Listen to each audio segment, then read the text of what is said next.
Hello and welcome back to Read Becca for my chatty catch up on my weekend reading, everything I've finished and am currently reading and I'm looking forward to reading in the coming week. So let's catch up on books because it's cold here. We're on the tail end of a cold front and I want to get back under my electric blanket. So we've got Sandman, Volume 2, which I finished this week rereading, and this is by Neil Gaiman and illustrated by Mike Drinkenberg, Malcolm Jones III, Chris Bacallo, Michael Zulli, and Steve Parkhouse. Now, we also, of course, have Dave McKean's lovely art. That's always my favorite part of this work, is Dave McKean's covers for these. He doesn't do any of the interior art, but does the covers for the trades. That's this, and this is a bind-up of, I think, 6 issues, and so each issue has a cover as well. So this is a 30th anniversary edition, so it does have some additional material. Not very much. I mean, for an anniversary edition, I was a little disappointed. There's only a couple little extra things. There's an introduction by Kelly Sue DeConnick at the beginning, and I liked it. It was good. She kind of gushed very eloquently about Neil and his work and this specific trade. So yeah, I think this was great. This was a 5-star. In fact, this whole week was 5 stars. So my reading year has really kicked off very, very well. So this one, I think, is a great jumping off point into the series where we get some meat to the story finally. The first volume feels really introductory. We're getting a lot of introduction to who the characters are, the Endless. We're getting a kind of jumping around, really, because each issue in the first volume feels like its own story, and there's kind of a light peppering of the overarching story of of Morpheus trying to hunt down his tools. In this one, we're mostly getting Rose Walker's story. She has some connection to the Endless, and we have Morpheus seeking out this sort of powerful vortex and trying to figure out what's going on weird in his realm and Dream. Some people have gone missing from Dream, and so he's kind of trying to tie all these things together. This one in particular, as I kind of said here, we've got Dave McKean's cover art for individual issues, and I don't like the interior actual comic art as much. It's not really to my style, but this one in particular has a really interesting aspect of some of it being vertical, which I really, really enjoy. So I think that's really cool and different. It doesn't show up all the time. I think that was a great way to play with the format. And in this specific volume, I think even though the Rose Walker story is, played out so well, I actually like the first issue, which is kind of disconnected and is the most mythic part of this, where we're actually going kind of back in time to this ancient story being told by two tribesmen. One is telling the story, an oral storytelling tradition, to this someone who has just come of age, and it's kind of I don't know, it's not a creation myth or anything, but it's very mythic in its telling, and Gaiman always does that so well. Like, that is what he really shines at. So yeah, I really enjoyed this. As I said, it's a 5-star. Great kickoff to my reading. Another 5-star, Lost in the Moment and Found by Sean Mcguire. Really enjoyed it. I think this is now my second favorite of the Wayward Children series. This is the 8th in the very long-running novella series, and this is probably one of the darkest as well. So it starts from the beginning very, very heavy. We're following this girl, Ancy, or Antoinette, who is very young. She's a very young child when her father dies in a store. And so the story of this, we see her go through that. It's really harrowing. There's nothing graphic, but it's really emotionally difficult and heavy, and that sets the tone here. So that heavy tone continues on as we see her kind of going through time passing and her mother moving on and beginning to have a new relationship. And so she gets this stepfather who she always feels uneasy about. And that's the really difficult part of this, is nothing graphic on page happens here, but there is definite, and there are trigger warnings right up front, there's definite on-page gaslighting and grooming and emotional abuse to this. And it just has this air of heaviness through the whole thing. So we know, based on the trigger warning at the beginning, that she runs away before, anything horrific happens to her. So we do know it's kind of a hopeful story in that sense, but it's just so dark, and it feels very realistic in the portrayal. Like, you can genuinely feel the ominousness of what she's feeling. So that's really hard. But once she escapes, this is a series about children going to portal worlds, and every other book involves following a character to their portal world before they eventually come back to the school for wayward children. And here, she decides to run away because of this situation that she's in, and she finds herself in a shop of oddities, of like lost things. So this shop where the lost things go is connected to all the worlds, is where the lost things come to from everywhere. And so it's kind of this really neat, infinite building. I won't talk too much because this is, short and I don't want to spoil anything, but I love the aspect of this where she is in this place that's ever changing constantly, and it's not stable. And that's what she has felt all this time in her life so far. So she comes to this place where things are sort of like that. But in that setting, she's really encouraged to trust her instincts, that her intuitions are good, and that she should be kind of relying on those things to guide her in what to do. Because in her life before, she always did try to do that, but kind of second guessed herself because she thought, adults wouldn't believe her or things like that. And so here it's really, really reinforced in the setup of this world that she goes to. So very cool. I think this was my favorite after In an Absent Dream. That's the top book for me of this series. So really happy to have finished a sequel here and gotten caught up to current on this series. And then finally, I'm going to quickly talk about Other Birds by Sarah Addison Allen, because I want to do a full review for this one, I think, because I think I can ramble on about it a bit. This book just charmed me right away. It's such a gentle and quiet book. I knew it was about a quirky, small cast of characters on this island in South Carolina, and that's very much what it is, but it's so much more and just so beautifully written. So the atmosphere of this is taking us away to this small South Carolina island called Mallow Island. I don't think it's real, but we're following, initially, we have a couple of perspective characters, but we're following Zoe as she's this young woman. She's just entering adulthood and about to start college. She's moving to the Delawisp condos, named for the Delawisp birds that inhabit the courtyard there. And she's moving there hoping she can connect to her mother through this condo, because it's the last thing of her mother's that she really has.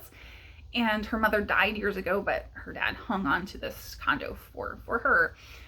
And so she moves there and meets this very tiny community. There's, I think, only 6 people there. And as we go along, we see she's just so lively and full of exuberance for life.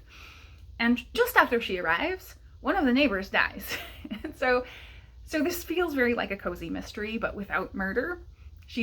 It's not a murder that happened at all, but this woman was a curmudgeon of the neighborhood who set the tone in the neighborhood by always yelling at people if they were, making any noise, if they were outside their houses. She didn't want them around. So this community was very closed off and disconnected. And seeing the transition, Zoe coming into this community and replacing that presence as it's just disappeared from their neighborhood, Zoe's exuberance and excitement draws everyone in, and so she slowly starts connecting this community.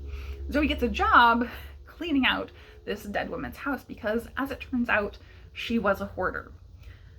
So through all of this, it's all connected together because the Delawisp condos, as well as the island, were associated with a strange reclusive author, Roscoe Avenger. He wrote a book called Sweet Mallow, all about Mallow Island, and put it on the map. And so now it's kind of a tourist destination for that reason, right? And it's just such a beautiful story of her going through, this hoarder's house, cleaning out, looking to try and find something that Roscoe Avenger would be interested in, and trying to uncover and get to know this island as well. And it seems like Roscoe Avenger somehow has his hands in things all over the island. It seems everywhere they go, he turns up somehow, and yet he's this mysterious recluse. So it has this wonderful whimsy to it on its own, but this is also speculative because we have ghosts. The people of this neighborhood have both literal and figurative ghosts in their past.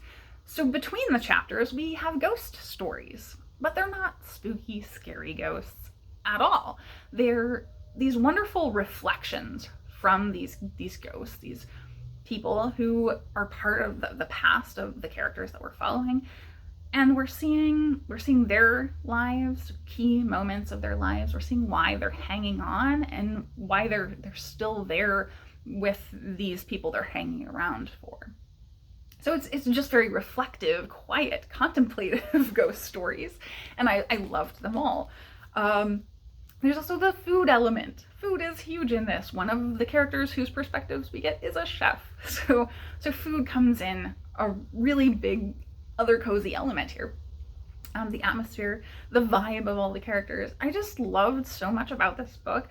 I'm very surprised I haven't seen more people talk about this, and that's kind of why I want to do a standalone review, because I think this was a book of the month book. I've seen a couple of people haul it, and the cover is obviously gorgeous. I got it for my bestsellers project, so clearly people are picking it up, but I've seen hardly anybody talking about it, and I just was delighted by this book. So I will definitely be picking up some more Sarah Addison Ellen. I know she has a couple other fairly popular books, so really, really pleased that I picked this up. My stuff in progress this week is very minimally in progress. I read 2 stories from Tales from Gaffigan's Bar by Elsprague de Camp and Fletcher Pratt this morning. It was exactly as goofy as I expected. It really starts with the 2 authors leading into the fact that this is really their accounts from recording what's going on in this bar. In compiling this record of certain of the somewhat dubious episodes centering around Gaffigan's, we have enjoyed unusual advantages. In the first place, both of us can take shorthand. To be sure, neither of us has a degree of proficiency that would arouse envy in a court stenographer, and this makes necessary the warning that we cannot vouch for the absolute accuracy of all the quotations. But it is quite possible for either of your reporters, we reject the name author, to sit at one of the back tables with a notebook concealed in his newspaper and surreptitiously set down the remarks of the various guests without any of them being aware that they were talking for posterity. So they're saying this was a record, and it is very silly. The first 2 stories were about, and it's literally just people sitting around conversing in the bar. The first one is them discussing how they could breed elephants, tiny elephants, that live on whiskey. And the second story was these people bantering back and forth, becoming increasingly drunk. And one of them has an amethyst that apparently that somehow translates to something relevant, but it keeps them from getting too overly drunk. And so one of them takes it and the other one falls over. It's really silly and mundane, kind of exactly what I wanted for Criminality's wasted weekend this weekend. So yeah, it's Garbagist fodder for sure. Then I have Participation by Anna Moschovakis. I am really loving this. So happy I picked it up. So far, this is 2 for 2 on the Coffee House Press books, but I did obviously pick up the 2 I was most interested first. I don't know what it's really about so far, but it is good in the writing. And then House of Rest, I just started this. And finally, my short stories, The Best of World SF Volume 2 is still in progress, about 100 pages in, 150 pages in. So that is what I read this week. I have very little to talk about in terms of shows. I did discover a show, but I don't want to talk about it till I finish it. I did finish one show. I've been watching really trashy TV and zooming through it.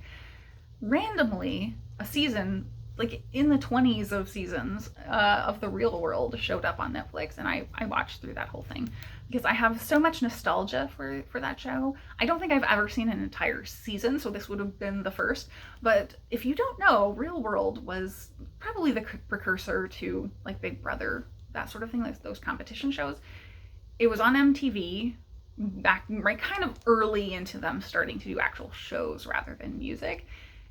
And it's really dumb. It's just a bunch of young people who are really horny being forced to live together, and they kind of ostensibly get jobs, but it's clear they're just there to give publicity to the people that hired them.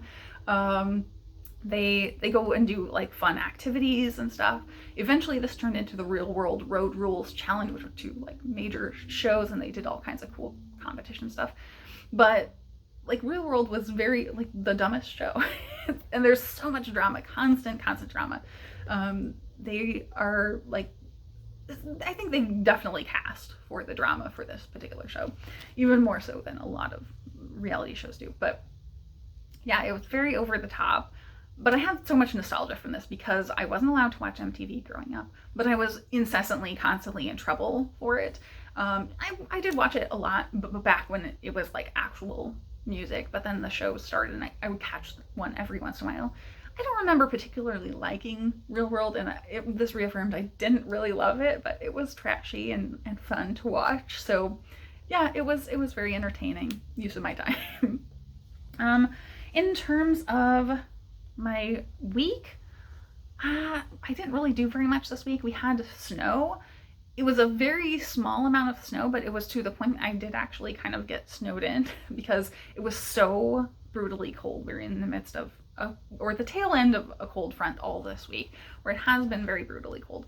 And we had gotten snow the previous week, and it was a similar amount, but it was just so slushy and it melted right off. So I waited until the end of the day after it had, finished snowing, and it was just a very light dusting, and was like, oh yeah, I'll go to Target. Everything surely has melted off the roads over the course of the day. And it was terrible. The roads were okay, but the actual like parking lot, the snow had not gone at all, and it was that really light, dry snow that just sort of packs down if it doesn't melt off, or if it's windy, it just blows around. In this case, it had packed down, and I literally could not stop in the parking lot. So I had to kind of really slow to a stop because, I basically just ran through a little stop sign, and fortunately there was hardly anyone there. But yeah, it was that for like 3 days because it just didn't melt off really. So that was, I didn't really do anything. And then it was the book sale this week at the Jewish Community Center, and that was very exciting. I held off because I was trying to avoid overdoing it with books.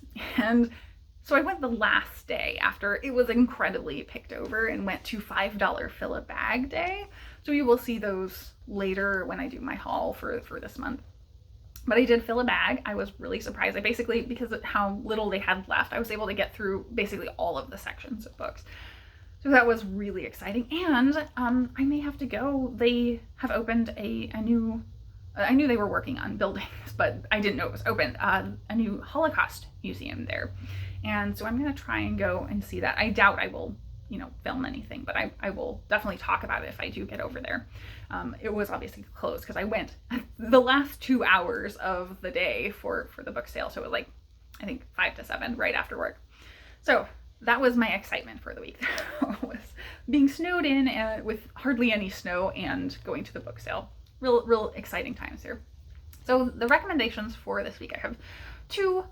One is, after Matilda, I kind of went down a rabbit hole of watching Tim Minchin videos about him doing Matilda the musical. A ton of stuff is out there because he's been promoting it for years at this point, like 7 years, I think, is how long it's been touring. So I randomly, though, came across a clip from his new stand-up special back. And this is not really stand-up, it's more a cutting rant, and it's funny, it is funny, but it's very much about sort of the political divisions of the world right now, and it's titled Confirmation Bias, so I will link that down below. I loved it. I think it was very insightful, very insightful. So that one is the non-bookish one. And then a kind of tangentially bookish one is Brandon's Bookshelf. Did a really great video in the past couple weeks covering a little bit about ChatGPT, which is this AI that everybody is talking about. It's so in the public conversation right now, and people are using it for all kinds of things. He very much focused on the bookish applications of it. or impacts of it to the bookish world potentially. So yeah, I definitely go check out that video. So that is my week this week. As always, thank you so much for watching.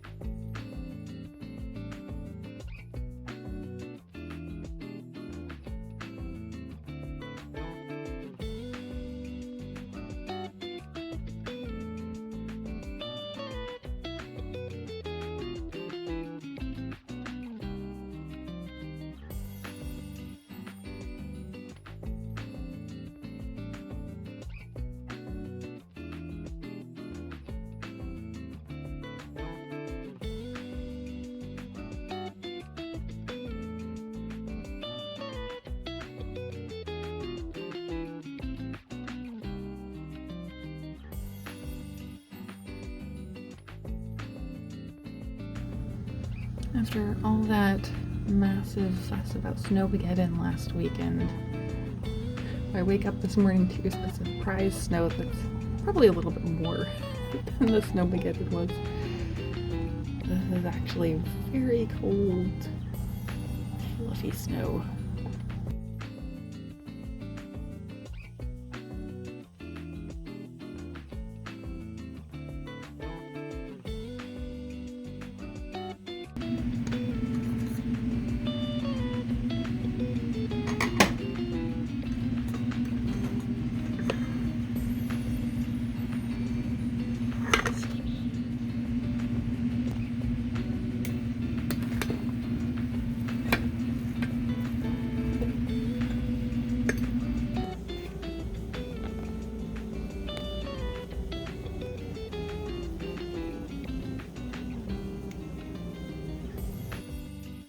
Got a serious case of the dangle leg.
Hello.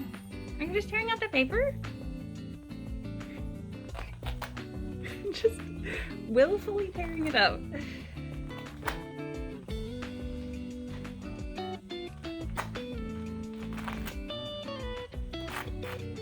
Is that fun for you?